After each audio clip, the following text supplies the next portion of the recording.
Assalamualaikum, halo teman-teman. Kami dari Mahasiswi Pertanian Prodi Agribisnis Universitas Muslim Indonesia. Nah, di video kali ini kami akan memaparkan hasil wawancara kami bersama petani dan penyuluh pertanian yang ada di Kabupaten Bone. Berikut pemaparan dari hasil wawancara kami. Jangan di-skip, oke?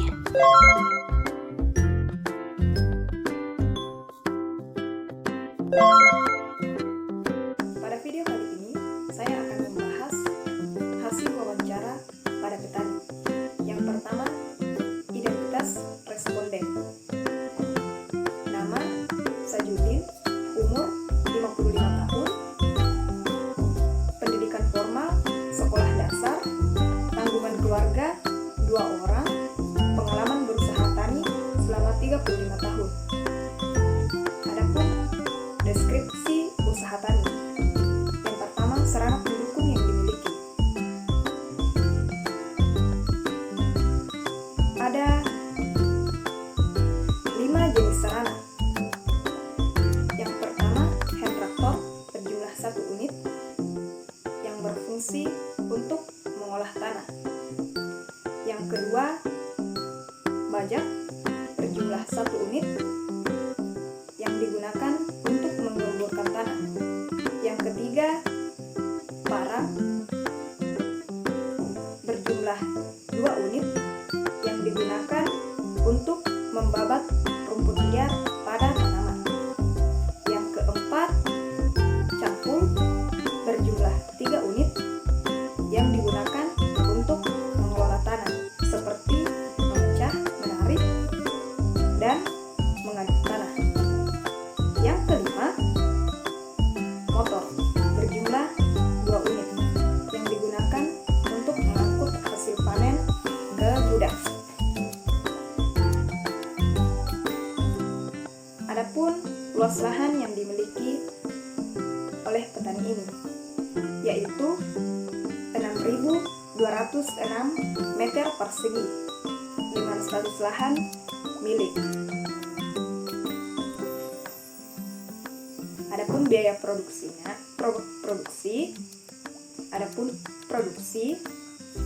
yaitu 80 karung dengan 3.120 kg dengan harga satuan per kilogram 4.200 sehingga menghasilkan total nilai 13.104.000. Biaya variabel ada benih dengan 125 kg atau 2 karung, harga per satuan 75.000, total nilainya 9.375. Pupuk di sini yang digunakan ada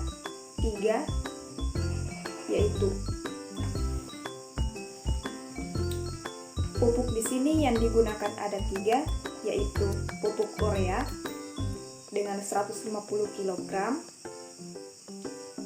jumlah fisiknya ada 3, harga per satuan 150, total nilainya 450. Yang kedua, pupuk SP36 dengan 100 kg, jumlah fisiknya 2, harga per satuan 15.000, total nilainya 30.000. Yang ketiga, KCL dengan 100 kg, 2 jumlah fisiknya, harga per satuan 175, total nilainya 350. Pestisida yang digunakan ada metafuron dengan 600 ml,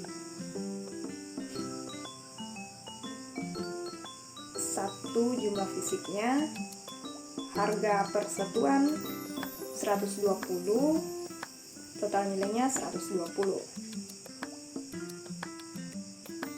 Cleanse 400 ml, jumlah fisiknya 1, harga persatuan 90.000, total nilainya 90.000. Pupuk hayati 2000 mili, ada 2 yang digunakan, harga persatuan 120 dengan total nilainya 240. Upah tenaga kerja, yaitu pada saat pemanenan, jumlah fisiknya 30 orang dengan harga persatuan atau harga per orang 50.000, total nilainya 1.500.000. Pajak lahannya 40.000, sehingga total biaya produksi 12.195.000 dan pendapatannya 909.000. Pendapatan petani dalam semusim yaitu 12 juta rupiah. Selanjutnya yaitu pembahasan tentang sistem yang dipakai pada petani. Di sini Bapak atau petani ini tidak pernah mendengar teknologi dengan sistem tanaman legowo. Bapak ini juga tidak pernah mendengar adanya sistem baru. Namun sistem yang digunakan yaitu sistem dengan tradisional. Bapak ini tidak pernah melakukan sistem tanam legowo karena tidak mengetahui sistem tersebut. Nah, sistem tradisional tadi didengar pada zaman dahulu, yaitu sebelum Bapak ini bertani, yaitu sejak kecil. Dan dia mendengarnya dari tokoh masyarakat.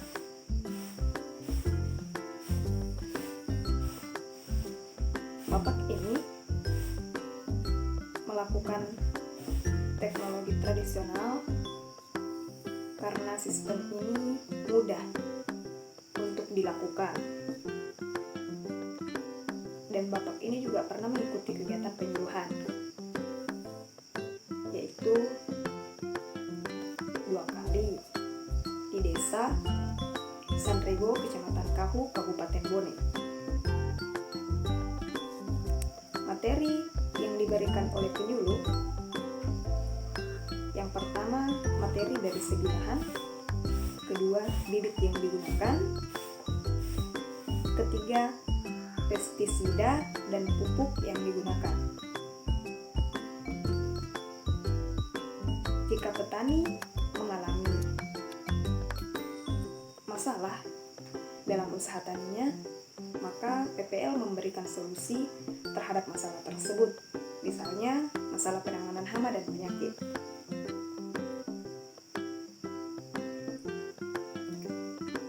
Dan pendapat responden atau petani ini terhadap kemampuan PPL dengan penguasaan materi, yaitu pendapatnya materi yang disampaikan membuat petani kurang paham akan maksud dan tujuannya. Penguasaan tekniknya pun kurang maksimal untuk meyakinkan kelompok tani dalam mengaplikasikan teknik-teknik tersebut.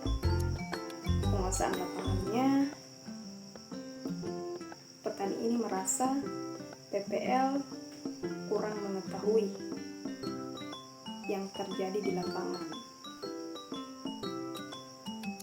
Wawasan tentang kegiatan usaha taninya yaitu wawasan seputar tanaman padi dan tanaman jagung.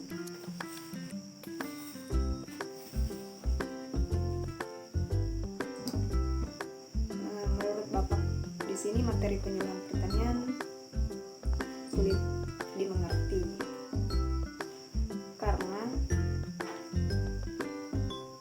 biasanya materi-materi yang disampaikan kurang dipahami akan maksud dan tujuan dari materi tersebut, maupun teknik-teknik yang disampaikan kurang dimengerti akan maksud dan teknik-teknik itu digunakan untuk apa.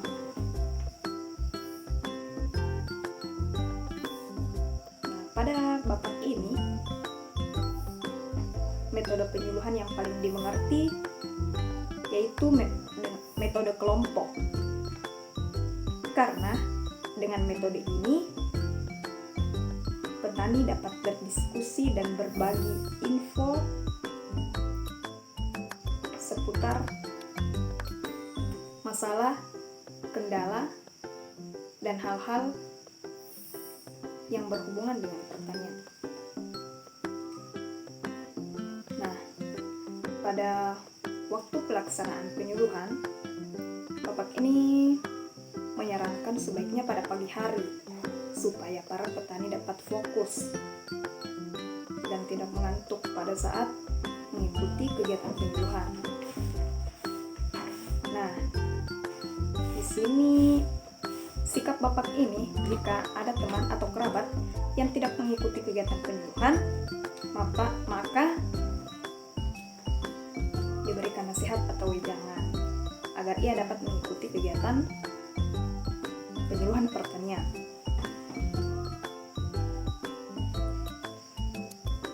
Bapak ini sering mengalami atau masalah-masalah yang dialami dalam kegiatan berusaha tani, seperti masalah hama dan penyakit, masalah pupuk yang sering kehabisan, dan kurangnya bantuan atau subsidi dari pemerintah.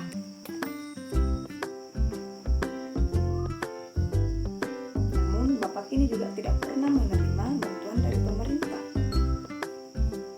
Itulah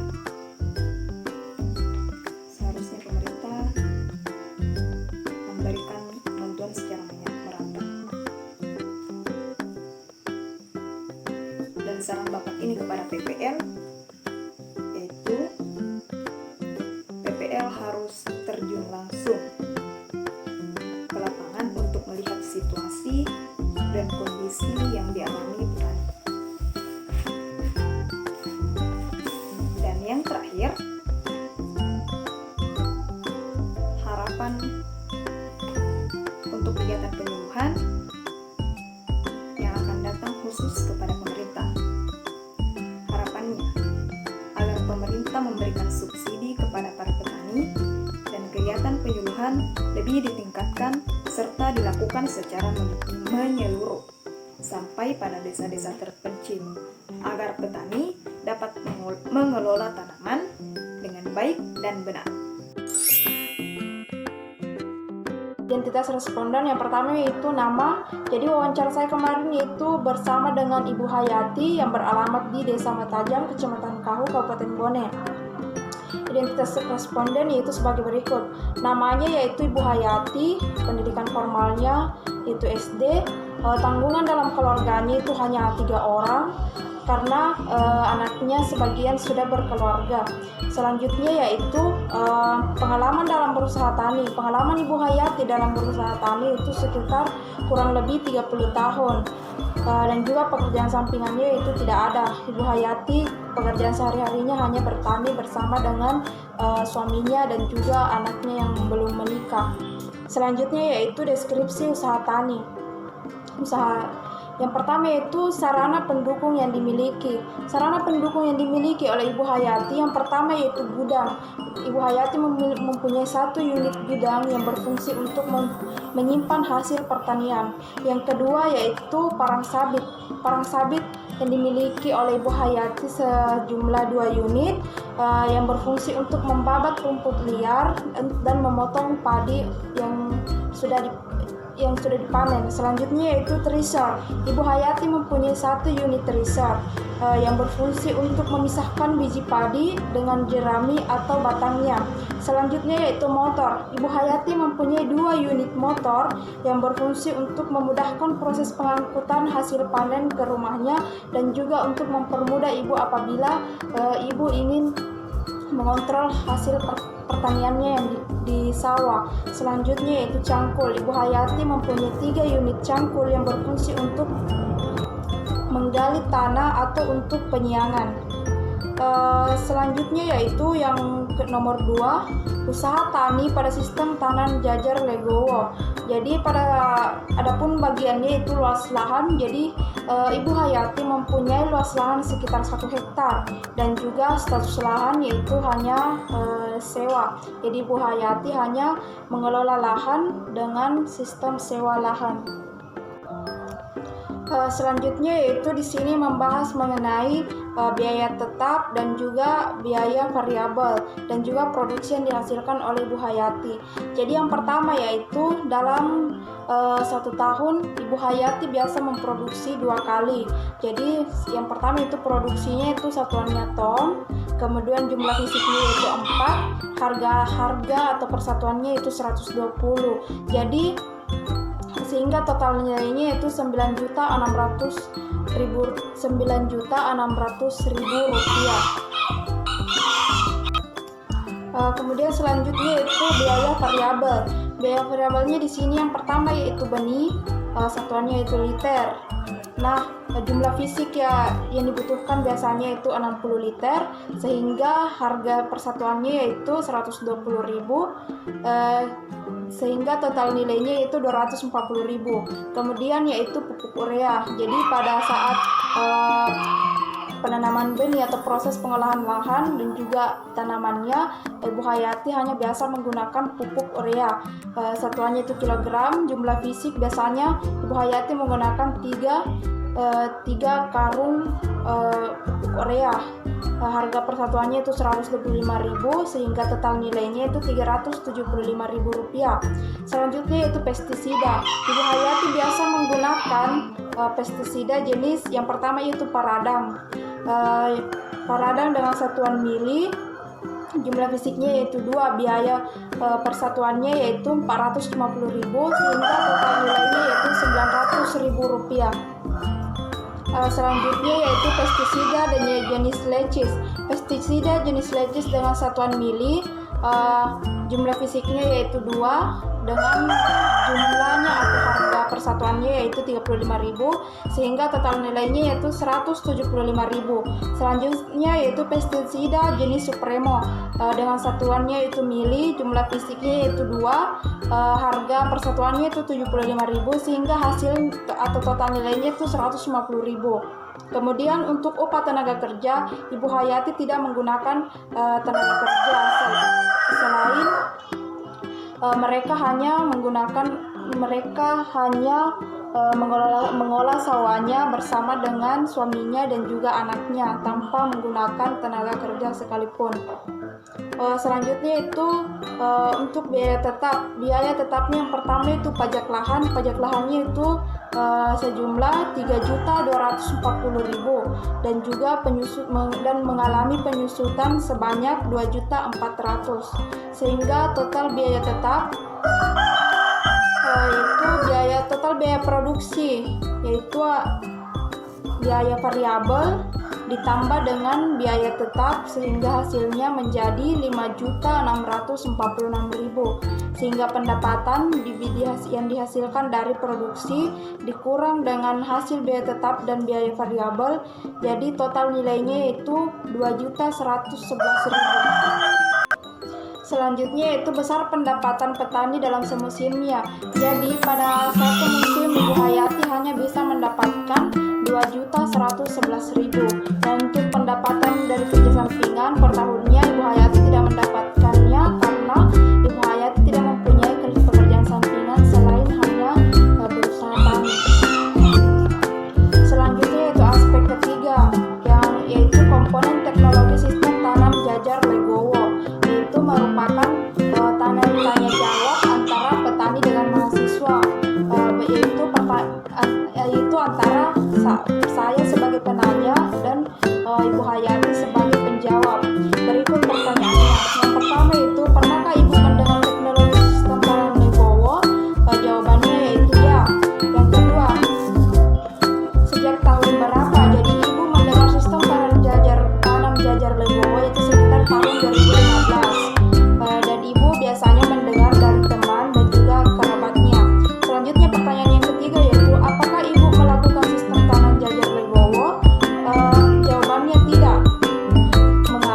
karena menurutnya sistem tanam legowo tersebut membutuhkan proses yang lama, atau beliau menganggap bahwa sistem tanam tersebut ribet dan juga masih kurang tahu jelas mengenai sistem tanam tersebut.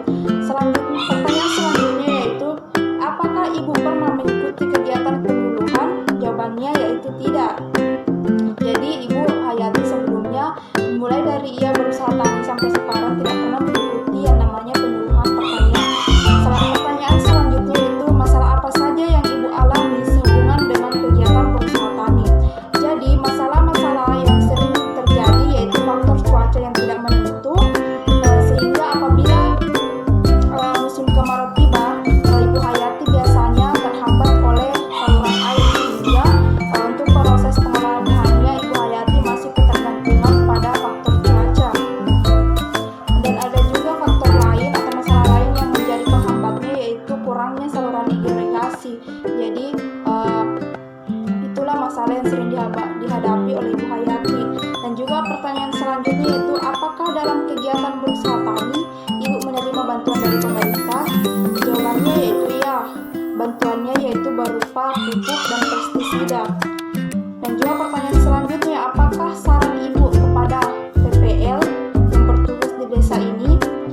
Jawabannya yaitu, saran saya kepada PPL, semoga dalam kegiatan penyuluhan bisa lebih maksimal lagi dan bisa lebih mengerti permasalahan-permasalahan dialami oleh masyarakat dan petani, dan juga bisa menyeluruh dalam memberikan informasi terhadap masyarakatnya. Selanjutnya pertanyaan terakhir yaitu, apakah harapan Ibu tentang kegiatan penyuluhan yang akan datang, khususnya kepada pemerintah? Jawaban dari Ibu Hayati yaitu, harapan kegiatan penyuluhan yang akan datang bisa lebih terlaksana dengan baik, terutama dalam menyampaikan informasi kepada masyarakat. Semoga kedepannya penyuluhan bisa berhasil mewujudkan pertanian yang sejahtera dan dapat meminimalisir kekurangan atau permasalahan yang sering dialami oleh petani. Mungkin itulah yang dapat saya sampaikan mengenai hasil wawancara saya terhadap petani. Nomor responden 1, wawancara. Tanggal wawancara 21 bulan November tahun 2020. Lokasi praktek Desa Matene Bau, Kecamatan Palaka, Kabupaten Bone. Identitas responden: nama Saharudin, umur 40 tahun, pendidikan formal SMP, tanggungan keluarga 4 orang. Pengalaman berusaha tani 20 tahun. Nah, deskripsi usaha tani. 1. Gudang, tidak memakai gudang. 2. Lantai jemur, tidak memakai lantai jemur juga. 3. Hand traktor sebanyak 1 unit, berfungsi untuk mengolah tanah. Nah, yang keempat, bajak. Bajak berjumlah 1, berfungsi untuk cangkul sebagai alat pengol. Yang kelima itu cangkul. Cangkul berjumlah 1, berfungsi untuk mengolah tanah, di mana dalam pemakaian menggunakan kemampuan daya tangan manusia sebagai sumber tenaga dalam memecah, menarik, mengandung tanah. Yang keenam, thresher berjumlah 1. Thresher berfungsi untuk memisahkan buah dari jajangannya dengan cara membanting dan buah segar ke dalam drum thresher. Yang ketujuh, parang berjumlah 1 unit. Kegunaannya adalah sebagai alat potong atau alat tebas. Yang kedelapan itu ada motor berjumlah 1 unit sebagai alat transportasi petani untuk lebih mempermudah pekerjaan petani. Nah, yang kedua, usaha tani padi sistem tanam jajar legowo. Luas lahan 1 hektar, status lahan milik. Nah, di sini yang pertama, produksi itu satuannya kilogram, berjumlah 5.000. harga persatuannya yaitu Rp4.000. Jadi totalnya yaitu Rp20 juta. Nah, yang kedua, biaya variabel. Biaya variabel terbagi atas 1. Benih. Benih yaitu kilogram dengan jumlah 25. Harga persatuannya yaitu Rp66.000. Jadi total nilai Rp1.650.000. Yang kedua, pupuk. Pupuk terbagi dari pupuk kandang, urea, SP36 dan KCl. Satuan dari kandang yaitu kilogram, satuan dari urea yaitu kilogram. Jumlah fisiknya 20. Harga persatuan Rp90.000. Total nilai yaitu Rp1.800.000. Sedangkan SP36 satuannya kilogram, jumlah fisiknya 20, dengan harga persatuan yaitu Rp105.000. Total nilai Rp2.100.000. Yang ketiga, pestisida. Di sini lahannya tidak menggunakan pestisida dan upah tenaga kerja tidak menggunakan. Yang ketiga, biaya tetap. Biaya tetap yaitu 1. Pajak lahan.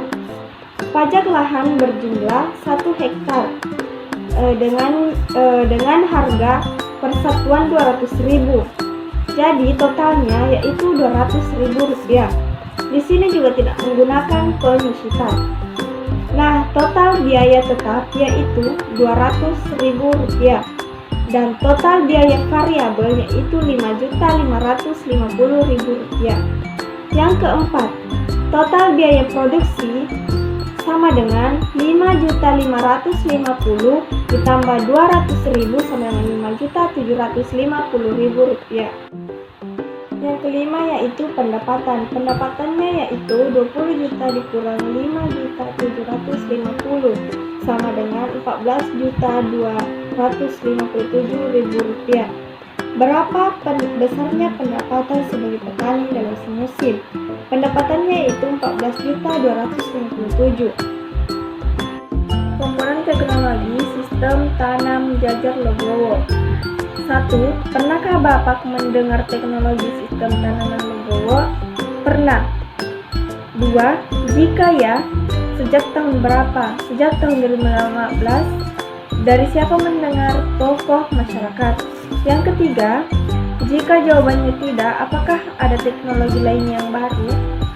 Yang keempat, apakah Bapak melakukan sistem tanaman Legowo? Tidak. Alasannya karena membutuhkan waktu, tenaga, dan kebutuhan benih yang lebih banyak, maka membutuhkan biaya yang lebih banyak juga dibandingkan dengan budidaya tanpa menggunakan sistem tanam jajar Legowo. Apakah Bapak melakukan teknologi pada pertanyaan nomor 3? Tidak.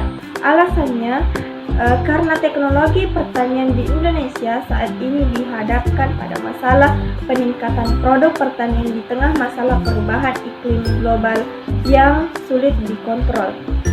7. Apakah Bapak pernah mengikuti kegiatan penyuluhan pertanian? Ya, sebanyak 4 kali di Desa Matene Bau, Kecamatan Kalaka, Kabupaten Bone. Berapa kali dalam sebulan diadakan penyuluhan pertanian di tempat Bapak? Biasanya penyuluhan dilakukan dalam sekali sebulan. Jika Bapak mengikuti penyuluhan, materi apa saja yang diberikan oleh PPL? Yang pertama yaitu membuat dan mengaplikasikan pupuk organik. Yang kedua, rencana bergiliran tanaman. Yang ketiga, mengidentifikasi tanaman, pengendalian hama dan penyakit. Yang keempat yaitu kelompok berwirausaha. Nah, yang selanjutnya, bagaimana pendapat Bapak tentang kemampuan PPL baik dari segi pengetahuan, wawasan, keterampilan? Baik, yang pertama, penguasaan materi. Pendapat responden, materi yang disampaikan sangat dikuasai sehingga mudah dipahami oleh para petani. Yang kedua, penguasaan teknik. Pendapat responden mengatakan penguasaan teknik PPL-nya dalam menyampaikan pesan ataupun materi kepada sekelompok petani cukup baik dan jelas. Yang ketiga, penguasaan lapangan. Penguasaan lapangan yaitu baik dalam menjalankan nasihat dan tanggung jawab dengan penasehat. Yang keempat, wawasan tentang kegiatan usaha tani. Nah, usaha tani menggabungkan aspek teknis dan ekonomis dari sebuah usaha tani tanpa melupakan faktor manusia. Nah, selanjutnya bagaimana menurut Bapak materi penyuluhan pertanian? Nah, mudah dimengerti. Alasannya karena penyampaian sangat baik oleh PPL dan materinya sangat dikuasai, serta teknik yang dipilih sangat efektif untuk diterapkan di pertanian. Nah, selanjutnya menurut Bapak metode penyuluhan yang paling mudah dimengerti yaitu metode kelompok. Karena pada dasarnya petani itu dapat mengerti apa yang disampaikan apabila bertemu secara langsung. Selanjutnya, menurut Bapak, waktu pelaksanaan penyuluhan sebaiknya dilakukan pada siang hari, karena siang hari merupakan waktu istirahat para petani sehingga banyak massa atau kelompok orang yang berkumpul. Yang selanjutnya, Bapak mengikuti penyuluhan apakah karena paksaan atau kesadaran diri sendiri? Tidak, kemauan sendiri agar wawancara mengenai pertanian lebih meningkat. Selanjutnya, bagaimana sikap Bapak jika ada tetangga atau teman Bapak yang tidak pernah mengikuti kegiatan penyuluhan pertanian? Yaitu memberikan nasihat atau gambaran bagaimana pentingnya ilmu yang harus diterima oleh PPL. Nah, selanjutnya, bagaimana menurut Bapak materi penyuluhan pertanian? Materi penyuluhan pertanian ini sangat mudah dimengerti. Nah, masalah-masalah yang dihadapi oleh kegiatan berusaha tani adalah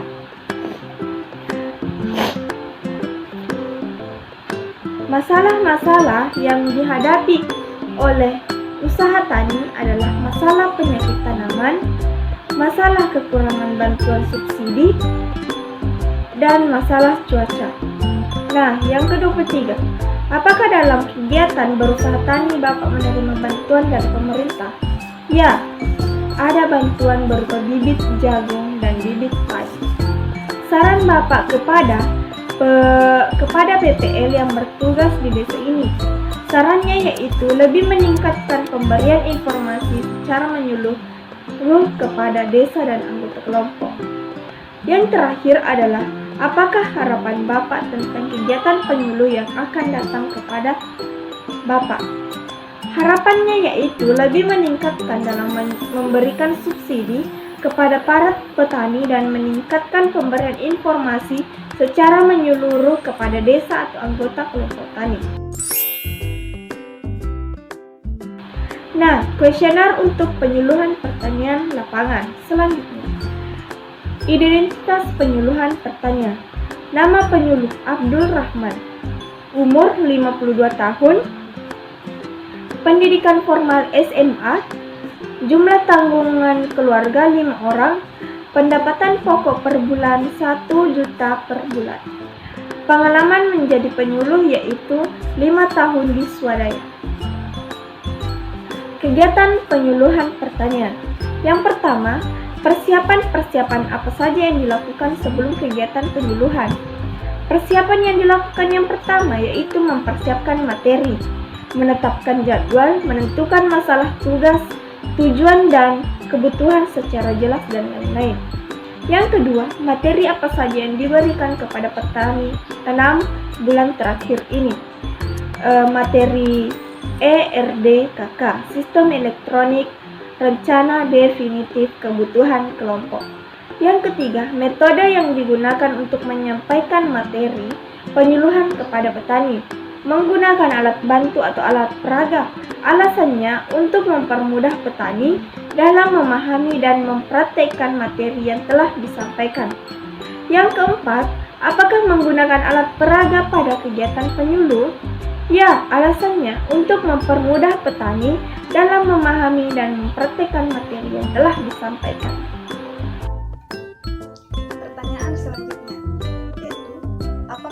membuat jadwal kunjungan kepada petani? Ya, setiap musim tanam. Di mana kegiatan penyuluhan dilaksanakan? Kegiatan penyuluhan dilaksanakan di sawah atau di rumah kelompok tani. Selanjutnya, bagaimana sambutan petani dalam kegiatan penyuluhan? Disambut dengan baik dan ramah oleh para petani dengan menyediakan berbagai sajian makanan. Ini saya akan melanjutkan tanya jawab antara mahasiswa dengan seorang penyuluh. Penyuluhnya yaitu Bapak Abdul Rahman. Adapun pertanyaannya yaitu nomor 8. Apakah mengalami kesulitan untuk mengajak petani berpartisipasi dalam kegiatan penyuluhan? Mohon penjelasannya. Adapun respon dari Bapak Abdul Rahman yaitu masih sering mengalami kesulitan. Hal ini disebabkan karena mindset petani masih sangat minim. Hal ini merupakan kendala utama dalam proses penyuluhan. Itulah respon dari Bapak Abdul Rahman. Pertanyaan selanjutnya yaitu kesan-kesan apa yang dapat dikemukakan selama menjadi penyuluh pertanian. Adapun kesan dari Bapak Rahman yaitu Abdul Rahman itu dapat menjadi mediator bagi petani dengan pemerintah terkait menambah ilmu petani untuk produktif lagi agar hasil yang diperoleh dapat lebih maksimal lagi. Selanjutnya yaitu pertanyaan yang terakhir atau yang ke-10 yaitu apakah penyuluhan pertanian masih dibutuhkan untuk masa-masa mendatang? Mohon penjelasannya. Respon dari Bapak Abdul Rahman yaitu masih sangat dibutuhkan karena salah satu upaya untuk meningkatkan kualitas sumber daya manusia petani dan keluarganya adalah melalui kegiatan penyuluhan pertanian. Mungkin itulah yang dapat saya jelaskan mengenai hasil wawancara antara mahasiswa dengan penyuluh. Mohon maaf bila ada salah kata. Wassalamualaikum warahmatullahi wabarakatuh.